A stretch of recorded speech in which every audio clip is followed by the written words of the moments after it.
Olá, sejam bem-vindos ao Ed Talks, eu sou o Daniel Rosa e hoje a gente vai conversar um pouco sobre o tema Brasil-Austrália. A gente vai falar sobre o intercâmbio das marcas australianas, trabalhando com as agências de publicidade, com as produtoras de tecnologia aqui do Brasil. E para isso a gente bate um papo com o Glauber da Ideia 3. Tudo bem, Glauber? Seja bem-vindo ao nosso programa. Tudo bem, Daniel? Obrigado. E o Rodrigo também, o Rodrigo que é vice-presidente da Abrad SP e também CEO da Vitamina Web. Tudo bem, Rodrigo? Seja bem-vindo ao nosso programa. Tudo bem, Daniel. Prazer. Legal. Bom, muito obrigado em nome do Ed News a presença de vocês aqui. Vou começar por você, Glauber. Queria saber sobre essa sua experiência, né? Você já está trabalhando na Austrália, mora na Austrália e tem um trabalho aqui também na área de comunicação, né? Tem uma agência aqui, já começa a fazer esse intercâmbio. Conta um pouco dessa experiência pra gente. Na verdade, tudo começou aqui no Brasil, né? Então, com a minha mudança para a Austrália, eu abdiquei um pouco do meu profissional no Brasil, né? Comecei a me dedicar ao meu profissional na Austrália, depois voltei a me dedicar ao profissional no Brasil e com isso levei a agência que eu abri no Brasil para a Austrália, para ter a criatividade brasileira sendo usada na Austrália, para as marcas brasileiras que hoje estão na Austrália, né? A gente atende mais as marcas brasileiras que estão na Austrália. Então é esse o trabalho que a gente está desenvolvendo hoje. Como é que você vê essa oportunidade do Brasil participar aí como grandes potências, né, do mercado de desenvolvimento de softwares, tecnologia, levar essa parte de inteligência de brasileiros para um país como a Austrália que tem uma demanda bem grande de ponto de vista econômico, né? Como que você olha essa oportunidade? Eu acho que ela é fantástica, porque o brasileiro, além de ele ser uma pessoa extremamente criativa pela nossa cultura, ela tem profissionais altamente gabaritados na área de tecnologia.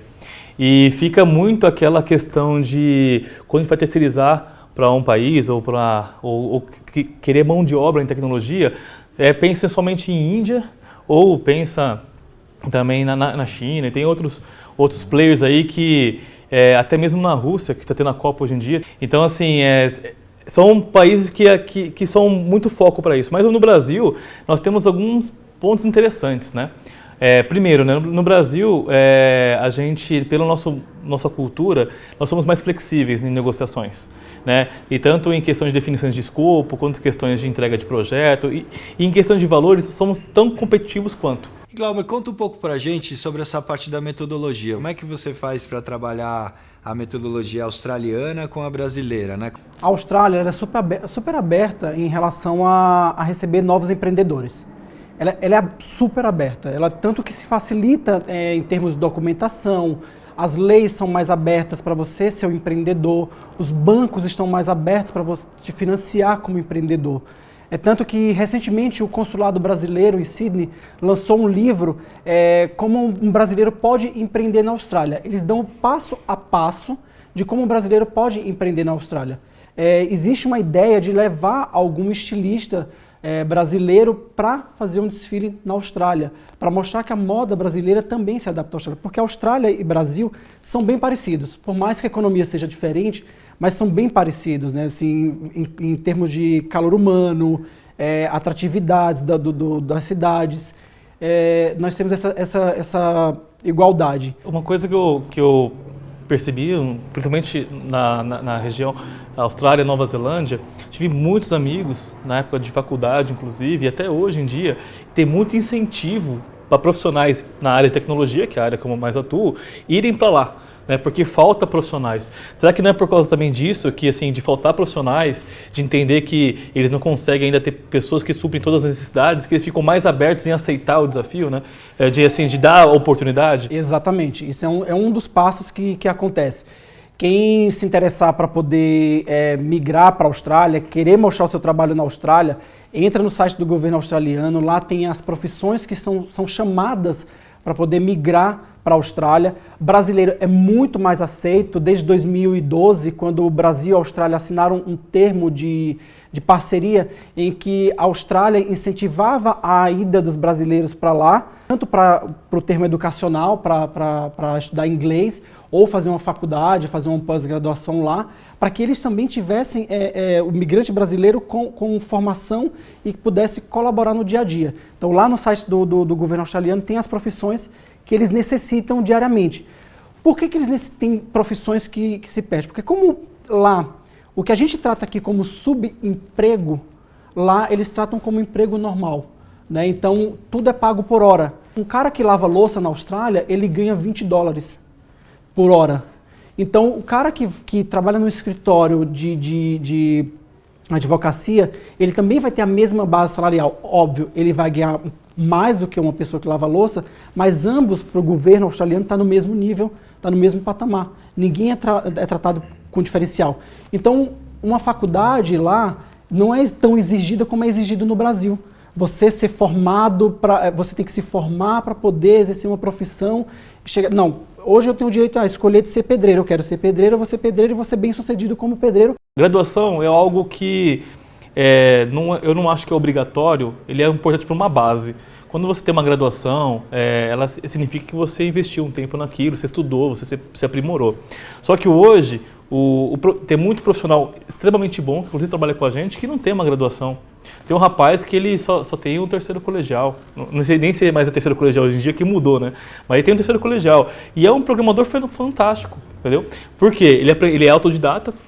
Ele conseguiu aprender e se aprimorou com cursos online, com cursos em escolas técnicas que ela diferente de uma faculdade, uma graduação, de uma pós, que também eu acho muito necessário, mas a escola técnica, ela entra a fundo. Após a graduação, ela te dá o caminho das pedras, ela te dá a base, né? Eu acho que falta base. Para alguns profissionais falta a base. A base ela é fundamental para você sustentar uma ideia, né? Mas assim, saber fazer, né? Aí é um pouco diferente. A graduação ela não indica se o cara é bom ou não. Lá a gente tem esse processo. E fora isso também, né? O mercado está muito dinâmico, né? O profissional, mesmo que a gente quer contratar ele, a gente não consegue. Porque hoje mudou um pouco, né? Não é a gente querer contratar o profissional que escolhe qual empresa ele quer trabalhar.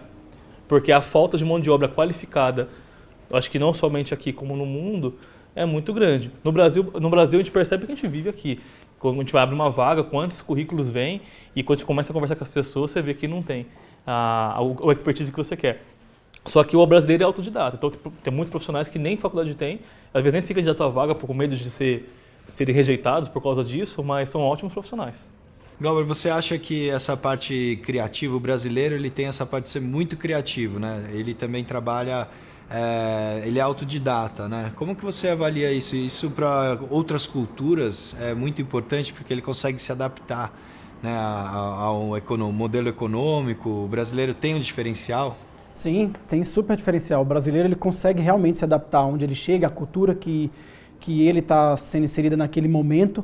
É tanto que temos bons brasileiros trabalhando como... Aqui você vai... Eu falando isso vai parecer que é um menosprezo. Não, mas temos excelentes brasileiros trabalhando como pintor na Austrália, pintando casa, pedreiro, brasileiro que é motorista de ônibus hoje em dia na Austrália, que é padeiro. São pessoas que se destacam em profissões que a gente, como eu falei, que são mantidas como subemprego aqui, mas que lá não é subemprego, são bem remunerados. E chega lá, vê como é a realidade, é diferente e começa a se adaptar. Existem brasileiros que saem daqui com a sua profissão e têm a boa sorte de chegar lá e se destacar com a sua profissão, como temos arquitetos que são bem destacados na Austrália, trabalham em grandes empresas de arquitetura. Tem o Joseph Macedo, por sinal, citando o Joseph Macedo, que é um brasileiro, que é cinegrafista. Ele é um profissional, já era um excelente profissional aqui no Brasil, migrou para a Austrália como estudante de inglês, se esforçou ao longo do tempo e hoje é um dos melhores cinegrafistas que a Austrália tem. Ele é contratado para várias ações, tanto que quando a Globo precisa de imagens da Austrália, ele é quem faz as imagens da Austrália para a Globo e envia, ele faz esse freela para a Globo. Né? Recentemente ele já fez algumas matérias, jornalistas que foram enviados da Ásia para a Oceania, para fazer matérias na Austrália sobre brasileiros, ele quem fez toda essa cobertura. Então acho que o brasileiro consegue tanto se destacar na sua área, quando você consegue se adaptar à cultura e procurar caminhos para poder crescer dentro da sua área, ou como você consegue se adaptar a cultura local e você ir para outras profissões, procurar outras profissões que te dê benefícios no dia a dia de você estar no país e ter uma qualidade de vida naquele país. E trazendo um pouco para o nosso mercado de comunicação, eu queria saber como que a Abrad São Paulo poderia desenvolver um projeto para levar todas essas agências que são associadas à Abrad aqui para prestar um serviço para a Austrália, hein, Rodrigo? O que você acha que a gente pode desenvolver nesse sentido, um projeto aí para um desafio? Fica aqui um desafio para a gente desenvolver o projeto, né? O Glauber é marido do cônsul, né? E conhece bastante uma meta. Acho que a gente pode provocar aqui, falar com o presidente do desafio aqui. É interessante. Eu vou falar umas experiências que eu tive em conversa com várias agências, o que também aconteceu já na Abrad ao longo desses anos que eu estou lá. Assim, primeiro ponto, né? A vontade de fornecer para o exterior, seja a Austrália, seja qualquer outro país, é grande. Na Vitamina Web, como em qualquer outra agência do que está na Abrad também. Tanto é que teve algumas câmaras de comércio que já tentaram fazer alguma outra parceria, só que o que acontece? Por que não avançou? Que eu acho que é um desafio nosso, a gente consegue fazer avançar. Primeiro ponto, né? As agências, existem agências de pequeno, médio e grande porte, né? E tem qualidades excelentes, não importa se é pequeno ou se é grande, a qualidade também é muito boa. Só que a informação de como fornecer o serviço, né, assim, como fornecer não apenas em termos de regras de fornecimento, que também a expectativa de um australiano receber um serviço é muito diferente de um americano e por aí vai, entendeu? Isso a gente não teve uma palestra, não teve uma iniciativa para explicar como é que funciona. E daí, assim, lógico, se vai lá 100, 200, 300 agências num auditório e entende, ela vai falar assim, isso aqui não é para mim porque não consigo fazer assim ou não é meu momento. Mas muitos vão se identificar. O passo 2 é o quê? É a parte regulatória, né? Como eu consigo fornecer para fora? Minha empresa está enquadrada para isso? Eu tenho que mudar alguma coisa na minha empresa? Como é que eu vou fazer minha contabilidade? Então esse é um desafio também, porque não adianta também você fornecer e não saber como vai receber o dinheiro. Exatamente, né? Eu acho que eu penso mais nessa questão contábil, que você pode desenvolver o trabalho. Eu acho que a burocracia maior vai ser para receber, devido aos nossos impostos. E fora que assim, as formas que as pessoas pagam no mundo é diferente da forma como a gente paga aqui ou como a gente recebe aqui, entendeu? Exato. Então assim, eu vou dar um exemplo aqui no Brasil, né? Que é, por exemplo, cartão de crédito, parcelado, cheque. Tem coisas que a gente tem uma política aqui lá diferente, né? A transação financeira. E outra questão ainda, além do mais, né? É a questão do câmbio, né? Um exemplo, um serviço que custa R$1.000 aqui, né? Com a conversão do dólar australiano, que nem é o dólar americano, o dólar australiano é diferente. Então você tem que colocar isso na base. Você vai cobrar, por exemplo, sei lá, $250, né? E daí ir no risco de ambos, né? Por exemplo, da empresa australiana, ela pagar mais ou menos ou você receber mais ou menos, dependendo da taxa do câmbio do dia. Na verdade, eu acho que ela vai querer trabalhar no método de lá, que é o método por hora. Então ela vai determinar quantas horas você vai ter que trabalhar e você vai ter que prestar conta daquelas horas que você trabalhou. Aí é um ponto interessante que você falou. Aí vem outra questão. Essa é uma questão do câmbio, que é uma coisa que tem que ser vista. E outra, eu conheço algumas agências que tem um modelo que trabalha... Eu nunca vi uma agência trabalhar por hora, tá? Normalmente a agência tem um FII lá, e é um paradigma isso aí. Aqui, né? Aqui. Então. Aqui no Brasil. Mas tem uma agência que eu vi que ela faz alocação por hora. E realmente faz uma contabilidade de horas legais, assim. A gente, por ser uma produtora de tecnologia, normalmente as produtoras de tecnologia, elas já têm esse costume de trabalhar por hora. Tá meio que intrínseco. Mas uma agência não. Então esse é um desafio, porque você não está mexendo apenas com a parte contábil agora. Agora você está mexendo com a parte operacional dela. Mas tem um porquê dessa questão de pagar por hora e eles quererem inserir também isso em outros lugares, pagar por hora. Eles querem que o profissional que preste serviço para eles tenha a mesma qualidade de vida que o profissional que esteja lá. Por quê? Eles pensam muito na qualidade de vida do ser humano, na verdade, em si. Você tem a hora de entrar e você tem a hora de sair.